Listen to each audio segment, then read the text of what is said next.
Single button এবং double button বিষয়টা কি, এবং এই সিঙ্গেল বাটন এবং ডাবল বাটন কেনই বার এসআইআর হিয়ারিং এর সম্ভাবনাকে বাড়াচ্ছে, বিষয়টা যদি জানতে চান তাহলে সম্পূর্ণ ভিডিওটি দেখুন। আর চ্যানেলে যদি নতুন হয়ে থাকেন তাহলে চ্যানেলটিকে সাবস্ক্রাইব করে রাখুন। তার কারণ এই ধরনের ইনফরমেটিভ ভিডিও আমরা নিয়ে আসব এবং আপনাদের সাথে শেয়ার করব। ভিডিও শুরুতে বলবো, লজিক্যাল ডিসক্রিপেন্সিতে কি আপনার নাম ছিল? যদি আপনার লজিক্যাল ডিসক্রিপেন্সিতে নাম থেকে থাকে তাহলে অবশ্যই ভিডিওটি স্কিপ না করে দেখুন। বিশেষ করে যাদের লজিক্যাল ডিসক্রিপেন্সিতে নাম এসেছিল তাদের জন্য এই ভিডিওটি, কারণ তারা কিন্তু জানে না ফর্ম ফিল আপ করার পরে সমস্ত ডকুমেন্টস দেওয়ার পরে অর্থাৎ দুবার করে লজিক্যাল ডিসক্রিপেন্সিসে আপনাদের নাম কিন্তু এসেছে এবং আপনাদের যাতে হিয়ারিং এ নাম না আসে সেই জন্য কিন্তু বিভিন্ন ডকুমেন্টস, কখনো BLO sir no action required, কখনো আবার আপনাদের ডকুমেন্টস আপলোড করেছে, কিন্তু শেষ পর্যন্ত দেখা যাচ্ছে যে মেশিন সেটাকে কিন্তু পারমিশন দিচ্ছে না বা অ্যালাউ করছে না। তো চলুন বেশি না দেরি করে আসল বিষয়ে চলে আসি। নমস্কার, দ্য গ্লোরিয়াস বেঙ্গল চ্যানেলে আপনাদের সকলকে স্বাগত জানাই। আপনাদের লজিক্যাল ডিসক্রিপেন্সিতে কার কার নাম এসছে একটু মনে করুন তো। লজিক্যাল ডিসক্রিপেন্সিতে কার কার নাম এসেছে বা এসেছিল? যদি আপনাদের লজিক্যাল ডিসক্রিপেন্সিতে নাম এসে থাকে তাহলে এই ভিডিওটি আপনাদের জন্য অবশ্যই আমার রিকোয়েস্ট থাকবে যে আপনারা অবশ্যই এই ভিডিওটি দেখুন। তার কারণ হচ্ছে যে বিএলও অ্যাপে সম্পূর্ণ এসআইআর প্রক্রিয়াতে দুবার আমরা লজিক্যাল ডিসক্রিপেন্সি পেয়েছি, যার প্রথমবারে এই লজিক্যাল ডিসক্রিপেন্সির সংখ্যা ছিল অনেক গুণে বেশি। হয়তো কোনো বুথে 1000 ভোটার ছিলেন, সেইখানে 500 হয়তো চলে এসেছিল, অর্থাৎ 50% লজিক্যাল ডিসক্রিপেন্সিতে তার নামগুলো ফিরে এসেছিল। আমরা যখন সম্পূর্ণ তথ্য দিয়ে ইএফ গুলোকে অনলাইনে বা বিএলও অ্যাপে ডিজিটাইজড করেছি, কিছুদিন পরেই এই লজিক্যাল ডিসক্রিপেন্সি আমাদের কাছে আসতে শুরু হয় এবং এই লজিক্যাল ডিসক্রিপেন্সি প্রথমবারে যখন আমরা করে পাঠিয়ে দিই তখন দ্বিতীয়বার আবার ফেরত আসে রিভেরিফাই লজিক্যাল ডিসক্রিপেন্সি বলে। তো সেই প্রক্রিয়াটা আমরা কিন্তু করছিলাম এবং যাদের এই লজিক্যাল ডিসক্রিপেন্সিতে নাম এসেছে প্রথমবারেরটা, অর্থাৎ সিঙ্গেল বাটন এবং ডাবল বাটন, এই বিষয়টাতে চলে আসছি। যেটা অনুমান করা হচ্ছে যে এই সিঙ্গেল বাটনটা হচ্ছে যে প্রথমবারের যে লজিক্যাল ডিসক্রিপেন্সি এসেছিল সেখানে কিন্তু আমাদের দুটো অপশন ছিল। এক হচ্ছে যে নো অ্যাকশন রিকোয়ার্ড, মানে যা ভুলভাল এসছে, যে সমস্ত ভুল ইনফরমেশন আমাদেরকে শো করছে সেগুলো কিন্তু কোনো ভুল নয়, এই বলে আমরা নো অ্যাকশন রিকোয়ার করে ছেড়ে দিলাম। সেটা বিএলও অ্যাপে আপলোড হয়ে গেল, মানে সেই দায়িত্ব বিএলও নিয়েছেন এবং নেবার পরে তিনি ভেরিফাই করেছেন যে না ঠিক আছেন, এই ব্যক্তির কোনো সমস্যা নেই, এই ব্যক্তি বা নাম ভুল আসুক, বয়সের ভুল আসুক, ইত্যাদি ইত্যাদি বিষয়। প্রথমবারের লজিক্যাল ডিসক্রিপেন্সি আপলোড করে দেওয়ার পরে পুনরায় দ্বিতীয়বারের লজিক্যাল ডিসক্রিপেন্সি আসলো, এবং এই দ্বিতীয়বারের লজিক্যাল ডিসক্রিপেন্সিতে যেটা হলো যে প্রথমবারে পাঠিয়ে দেওয়া কিছু নাম দ্বিতীয়বারে আবার ফেরত এলো। সেই নামগুলোর এগেনস্টে আমরা কি করলাম, ভোটারের কাছ থেকে ডকুমেন্টস চেয়ে পাঠালাম, এবং এই ডকুমেন্টস আমরা কিন্তু বিএলও অ্যাপে আপলোড করলাম। এইবারে মজার ব্যাপার হচ্ছে কোনো কোনো ক্ষেত্রে যে ধরনের ডকুমেন্টস ইসিআই চেয়ে পাঠিয়েছিল সেই ধরনের ডকুমেন্টস ভোটাররা কিন্তু প্রোভাইড করতে পারেনি।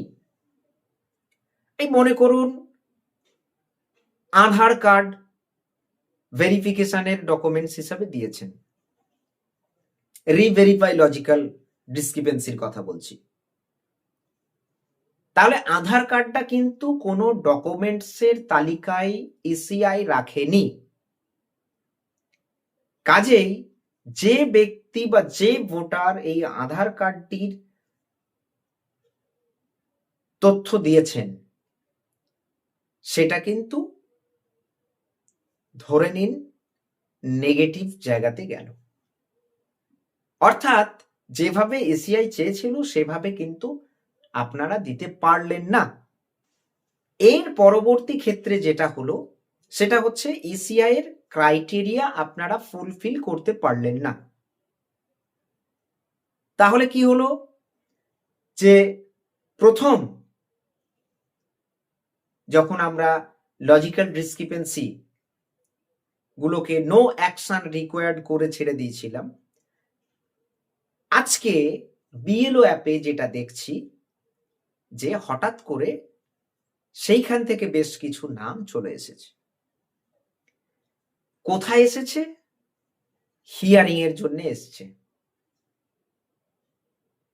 কোথায় এসেছে? হিয়ারিং এর জন্য এসেছে। সংখ্যাটা কত? মোটামুটি আমার যতদূর মনে আছে আমার নিজের পার্টের ক্ষেত্রে হয়েছিল প্রায় 200 জনের কাছাকাছি, সেখান থেকে 15 জনকার এসেছে, ব্যাক এসেছে, মানে হিয়ারিং এ এসেছে।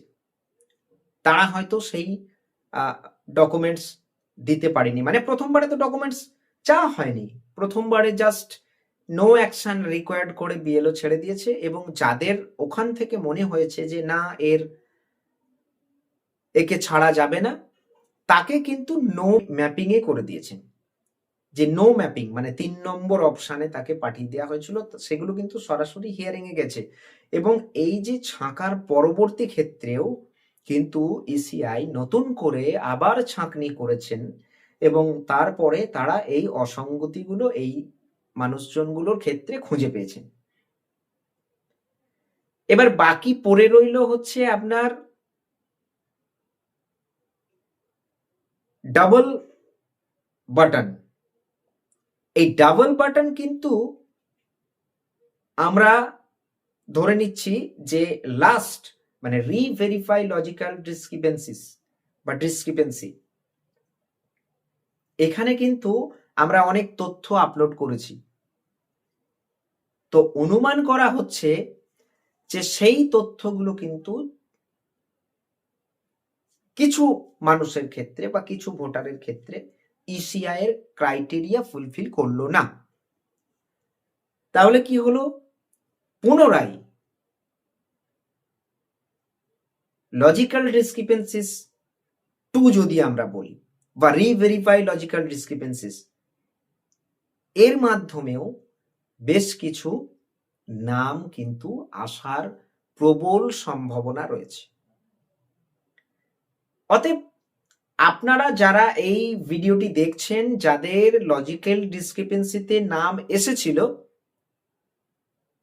তারা কিন্তু সর্বাংশে নিশ্চিত হতে পারবেন না আপনাদের তথ্যগুলো সঠিকভাবে যেগুলো ফর্মে দিয়েছিলেন এবং যেগুলো পরবর্তী ক্ষেত্রে আপলোড করেছেন সেইটার যদি মিসম্যাচ হয়ে গিয়ে থাকে, সেই তথ্যগুলোর যদি মিসম্যাচ হয়ে গিয়ে থাকে, তাহলে কিন্তু 80% সম্ভাবনা রয়েছে যে, মানে 50 থেকে 80% সম্ভাবনা রয়েছে আপনাদের হিয়ারিং এ ডাকা হবে। এখন ঘটনা হচ্ছে যে ইসিআই কিন্তু বিএলওদের উপর একটা দায়িত্ব দিয়েছিল যে আপনারা এটাকে নির্বাচন করুন, যে কোনটা সঠিক কোনটা ভুল, এবং সেই মোতাবেক আমরা যথাসাধ্য চেষ্টা করেছি। এবং সত্যি কথা বলতে কি, শেষ পর্যন্ত আমরাও খানিকটা বিরক্ত হয়ে যাচ্ছি। এবং সাধারণ মানুষের কথা তো আর কি বলবো বলুন, বারবার তারা ডকুমেন্টস নিয়ে ছুটছে, আমাদেরকেও বারবার তাদের ডকুমেন্টস আনতে যেতে হচ্ছে তাদের বাড়িতে, এবং বিভিন্ন প্রশ্নের সম্মুখীন হতে হচ্ছে। কি হলো, আবার কি হলো, আবার কেন, এই তো দিয়ে এলাম, তাহলে কি হলো না, তাহলে আমাকে আবার হিয়ারিং এ যেতে হবে। এই যে গোটা প্রক্রিয়াটা, এটা কিন্তু একটা অন্য লেভেলের পৌঁছে গেছে। তো বিষয়টা হচ্ছে যে আপনাদের যাদের লজিক্যাল ডিসক্রিপেন্সিতে নাম এসেছিল, এটা আমার তরফ থেকে আপনাদের কাছে রিকোয়েস্ট থাকবে যে আপনারা আপনাদের বিএলও স্যার এবং বিএলও ম্যাডামের সাথে অবিলম্বে যোগাযোগ করুন এবং খোঁজ নিন যে আপনাদের নামটা কি আবার হিয়ারিং লিস্টে এলো। যদি না আসে তাহলে ঠিক আছে, কোনো অসুবিধা নেই, কিন্তু যদি আসে এই হিয়ারিংটা কিন্তু অতি সত্বর হবে, খুব তাড়াতাড়ি। তো এই ছিল আজকের আলোচনা। ভিডিওটি যদি আপনাদের ভালো লেগে থাকে তাহলে অবশ্যই একটি লাইক, শেয়ার এবং যদি কোনো প্রশ্ন থাকে তাহলে কমেন্ট করতে ভুলবেন না, এবং চ্যানেলে নতুন হয়ে থাকলে চ্যানেলটি সাবস্ক্রাইব করতে ভুলবেন না। তো সুস্থ থাকুন, ভালো থাকুন এবং সম্পূর্ণ ভিডিওটি দেখার জন্য আপনাদের সকলকে ধন্যবাদ।